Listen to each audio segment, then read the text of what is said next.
प्रणाम सुंदर छत्रशाल महाबली करियो बलि बलि। प्रभु प्राणनाथ दर्शन अध्याय नंबर 16। विषय हमने नाम रखा है प्रणाम प्रवाह। प्रवाह मतलब धारा, नदी की हो या समंदर की हो या गनाल की हो, प्रवाह मतलब धारा होती है। विषय प्रणाम। नारायण संप्रदाय में प्रणाम एक शिष्टाचार की भाषा नहीं, केवल संस्कृति नहीं, लेकिन एक दिल से दूसरे दिल को जोड़ने वाली, आत्मा से परमात्मा और परमात्मा से आत्मा तक का एक ऐसा सफर जिस सफर में मानव अपने आप को उत्कृष्ट उस परमात्मा के संतान को मानता है और मानव मात्र के लिए एक एकत्व, समानता और भाईचारा और विश्व बंधुत्व की जो भावना उसके हृदय मन तन आत्मा में जो विकसती है, वो प्रणाम की परिभाषा है। प्रणाम करने वाला प्रणामी कहलाता है। लेकिन यहाँ पर अर्थात जो प्रणामी है वही पूर्ण मानव है। प्रणाम जो भी करता है उसके लिए कोई भी भाषा हो, देश हो, जात हो, काल हो, सभ्यता के भेद के कारण प्रणाम का तरीका बदला, भिन्नताएं बदली, पद्धतियां बदली, नियम सिद्धांत बदले।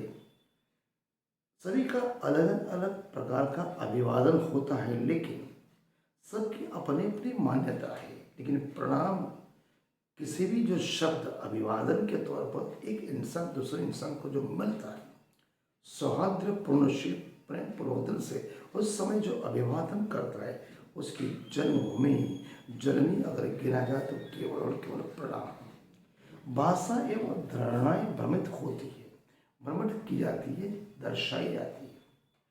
शिष्टाचार के तौर पर जितने भी घटक है उस घटक की अगर परिभाषा गिनी जाए तो सभी के सभी प्रणाम का ही अनुकरण एक दूसरे का करते हैं। कहने का तब राजपथ तो प्रणाम ही है। जैसे आपने राम राम बोल दिया, ओम नमः शिवाय, हरि ओम, जय भोले, जय भोलेनाथ, जय स्वामीनारायण, जय गुरु गोरखनाथ, अस्सलाम वालेकुम, वाहेगुरु, सत श्री अकाल, श्री कृष्ण, जय श्री राम, जय ईश्वर, जय जिनेन्द्र, नमस्कार, अलख निरंजन, जय स्वामी, हरि हरि, साहेब बंद की, खुदा हाफिज, गुड मॉर्निंग, सुप्रभात, वेलकम। ये सभी बातें जो घटक के तौर पर अलग अलग तरीकों से हर देश में, समग्र ब्रह्मांड में जितने भी देश हैं उसमें एक दूसरे को मिलने के समय लोग शिष्टाचार के तौर पर या संस्कृति के नीति नियम सिद्धांत के ऊपर अभिवादन के तौर पर जब मिलते हैं प्रेम पूर्वक और सदा से खुशी की जर्नी पर गिराए तो प्रणाम। आजकल क्या हो रहा है, आधुनिक जमाना, देव या तो गुरु आदि के नाम के आगे जेल लगाने का एक चलन पड़ चुका है। इस प्रकार की परंपरा से देव या तो गुरु का जय तो होता है, लेकिन हमारा खुद का कल्याण कब होगा, हमारी खुद की जय कब होगी? वैसे तो देव या गुरु अपना जय जयकार करते, उनसे जय जयकार हो या ना हो कोई फर्क नहीं पड़ता, लेकिन स्वयं का अगर आत्म का कल्याण करना है तो हम क्या कर सकते हैं? तो यही पर संभव जब तक आप प्रणाम की परिभाषा नहीं समझोगे, क्योंकि प्रणाम करते ही वो सदगुरु हो या वो देव हो, उसका आशीर्वाद उसी के दिल से हृदय मन देखो। आपने किसको प्रणाम किया, स्वतः सामने गुरु या सदगुरु ने आपको प्रणाम किया, मतलब कहने का तात्पर्य एक दिल में एक आत्मा से दूसरी आत्मा ने अभिवादन स्वीकारा। प्रणाम में सामने वाला भी प्रणाम करता है। कहने का तात्पर्य यही, एक दिल से दूसरा दिल स्वतः मिल जाता है। अगर वो गुरु होगा, देव होगा, आपने प्रणाम किया तो जाने अनजाने में या नियम के तहत या तो प्रेम से आपको आशीर्वाद मिल जाता है। जय का किसी भी व्यक्ति का केवल उत्साह बढ़ाने के लिए होता है, क्योंकि प्रणाम आत्मा के कल्याण के लिए होता है। इसलिए प्रणाम का प्रयोग हर एक चीज़ में करना चाहिए। प्रणाम वो मृत्यु संजीवन है जो किसी भी मनुष्य के आत्मा का कल्याण का काम, जो एक ऐसी आस्था से जुड़ी है अतः प्रणाम शब्द ही हमारे जीवन की साधना से जुड़ा हुआ है। प्रमुख शिष्टाचार है, इसलिए इसके कल्याण में संभव है। सतयुग, द्वापर, त्रेता और कलयुग में, इन चारों युगों में प्रणाम का सिलसिला जो चला और अनवरत जो चला है। व्रज की जो गोपियाँ थी अपने प्राण श्री श्री कृष्ण जी को मिलने के लिए केवल और केवल माधुर्य प्रेम लक्षणा भक्ति में तरबोर थी। केवल राज्य कृष्ण जी का अलावा इनको कुछ दिखता, लेकिन शिष्टाचार की भाषा में जब भी पहले मिलते थे वो क्या बोलते थे? प्रणाम करते। इसलिए प्रणाम शब्द को प्राथमिकता दी है।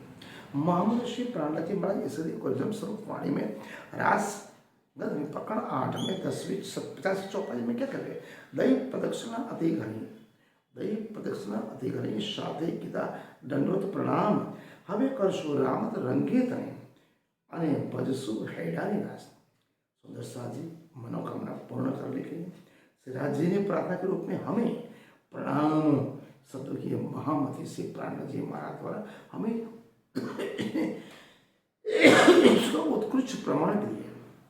राष्ट्र प्रकरण 1 में 83वीं चौपाई में ये भी है, दैव प्रदक्षिणा अति घनी करो दंडवट प्रणाम सब साधना मनोरथ पुरजो मारा धनी श्रीधाम। यहाँ पर स्वामी श्री प्राणनाथ जी महाराज क्या कहते हैं? दैव प्रदक्षिणा थे, मैंने बहुत प्रदक्षिणा करी करूँ, मैं दंडवत प्रणाम ऋषिराज जी में आपको करता हूँ।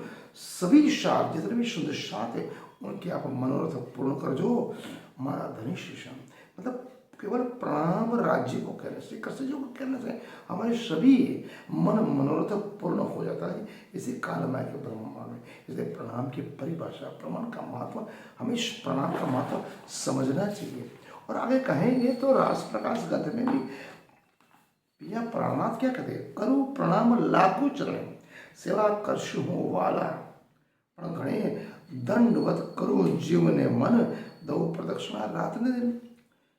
प्रकाश गुजराती में पिया प्राणनाथ 11वें प्रकरण में भी ये भी कहते हैं अखंड दंडवत करुण प्रणाम हेड़े भिड़ी बांझू हम। कहने का तथा स्वामी श्री प्राणनाथ स्वयं कहते हैं प्रणाम करने से उस हृदय मन तन आत्मा उस परमात्मा को आप स्वतः ही बहुत ही सहलाय से सहजता से आप प्राप्त कर सकते हो। उन्होंने राश में बखाया, प्रकाश गुजराती ने हमको बताया केवल दंडवत प्रणाम करने, स्वयं को प्रणाम करने से सब साधना मनोरथ पूर्ण कर दो मारा धैर्य से ध्यान। प्रभु प्राणनाथ स्वयं प्रणाम की परिभाषा में समझाया। प्रणाम का परिभाषा, प्रणाम प्रवाह, प्रणाम की महिमा क्या है मैंने आपको संक्षिप्त में बताया। आगे हम यहाँ पूर्ण करते हैं, आगे का अध्याय हम बाद में दूसरे अध्याय में बताएंगे।